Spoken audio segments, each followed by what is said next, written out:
पत्रकार हैं। हेमंत जी, ये शराब घोटाले का जो मसला है, ये पॉलिटिक्स में किसको नुकसान करके गया? आम आदमी पार्टी को, बीजेपी को, या एजेंसियों की इंटीग्रिटी को? अब जब संजय सिंह जेल से बाहर आ रहे हैं तो इसका इम्पैक्ट क्या पड़ेगा?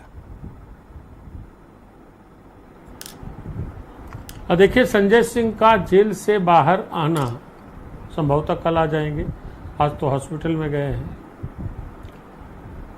ये पूरे प्रकरण को एक नया टर्न दे रहा है। पूरा विषय जो अब तक चल रहा था, वैसे तो आपको याद होगा इस विषय पे पहले भी डिबेट हुई है। मैंने हमेशा यही कहा कि भारतीय जनता पार्टी कभी किसी कीमत पे इस वक्त क्यों चाहेगी कि अरविंद केजरीवाल को गिरफ्तार करे और जेल भेजे। उसको इसका कोई पॉलिटिकल माइलेज फिलहाल मिलने वाला नहीं था। तो जो भी प्रक्रिया चल रही थी उसका हिस्सा मानिए, लेकिन आज जिस तरीके की बहस की गई और जिस तरीके के क्वेश्चंस किए गए सुप्रीम कोर्ट में, जो आम आदमी पार्टी के जस्टिस संजीव खन्ना ने सवाल के जरिए हमको पता चला, ये जी तो माननीय न्यायमूर्ति के प्रश्न काफी गंभीर थे। और खाली आज देखिए, संजोग की बात है कि आज दो ऐसे विषय हुए, आपने चूंकि उनका जिक्र किया था इसलिए लगे हाथ तो उनका भी जिक्र करता चलूं। आपने बाबा रामदेव का जिक्र किया, आज बाबा रामदेव से भी जिस तरीके के सवाल हुए हैं, तो बाबा रामदेव वहां से कैसे कैसे भागे हैं प्रभु जानता है। और आपने रामदेव का जिक्र किया धरना आंदोलन दौरान, आप एक चीज बताना फिर से भूल गए कि दिल्ली पुलिस ने जो कुछ भी किया, वो बेचारे सलवार वगैरह पहन के भाग लिए थे। अरे ये सब क्या थे? बाहर वायरल हुई थी और आज ये सब सुप्रीम कोर्ट ने बाबा ठीक है, रामदेव परिस्थितियां थी, उनको निकलना पड़ा। वैसे परिस्थितियां होती, आदमी निकलता है किसी भी हालत में। नहीं तो आज संजोग देखिए कि उसी सुप्रीम कोर्ट में संजय सिंह की जमानत को लेकर के जो क्वेरीज की, जो ईडी से सवाल किए और जिस तरह की बातें सामने आई, बड़ी मुझे एक बात बताइए कि आज ईडी बैकफुट पर क्यों थी? देते, क्योंकि न कोई नया तथ्य था, न नया कोई एविडेंस था, न कोई घटनाक्रम था, न कोई और इन्वेस्टिगेशन में बात आगे बढ़ी थी। जो बात संजय सिंह के मामले में 4 महीने पहले थी, आज भी वहीं पर बात है। तो 4 महीने तक तो वो बात तथ्य में नहीं थी, आज अचानक तथ्य में बात आई और ईडी बैकफुट पर चली गई। उन्होंने नो ऑब्जेक्शन फाइल कर दिया। ईडी बैकफुट पर यूं ही नहीं गई। ईडी शुरू कहां बैकफुट पर थी?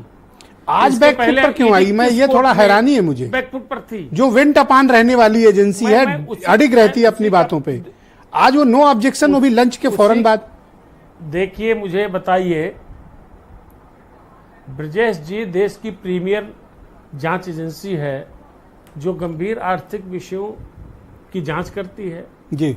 और आज तो हद हो गई। आज अगर ईडी से जिस तरीके की क्वेरीज की जज साहब ने, जो चीज कही, एक बात है, हम चूंकि हम आप कोर्ट में थे नहीं, लेकिन जो वकीलों से बात बाहर आई उसके हिसाब से तो जज साहब ने तो ईडी से पूछ लिया था, कह दिया था कि भाई क्या एविडेंस है, मनी ट्रेल कहीं स्टेब्लिश नहीं हो रही है।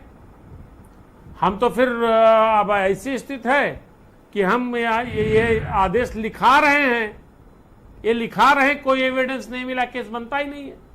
और अगर सुप्रीम कोर्ट से यह जजमेंट लिखा जाता जमानत याचिका पर कि कोई केस ही नहीं बनता है, मुझे लगता है तो पूरा तो ये शराब पॉलिसी केस ही वर्टिकली कोलैप्स हो जाता अगर ऐसा ऑर्डर हो जाता तो। जी नहीं, वो तो विषय है, विषय शून्य हो जाता। दूसरी सबसे बड़ी बात क्या होती, अगर ऐसा ऑर्डर लिख जाता, आमतौर पर जज साहबान जब देखते हैं कि कोई एजेंसी या कोई पार्टी गलत कर रही है, सरकार का कोई अभियोजन पक्ष कुछ गलत कर रहा हो, तो इस तरह से थोड़ा सा धमका के भी कहते हैं, वार्निंग देते हैं एक तरीके से।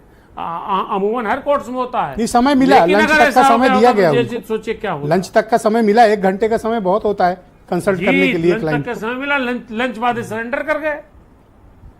अरे साहब, तो लंच बाद तो सरेंडर कर गए ना, सरेंडर कर गए।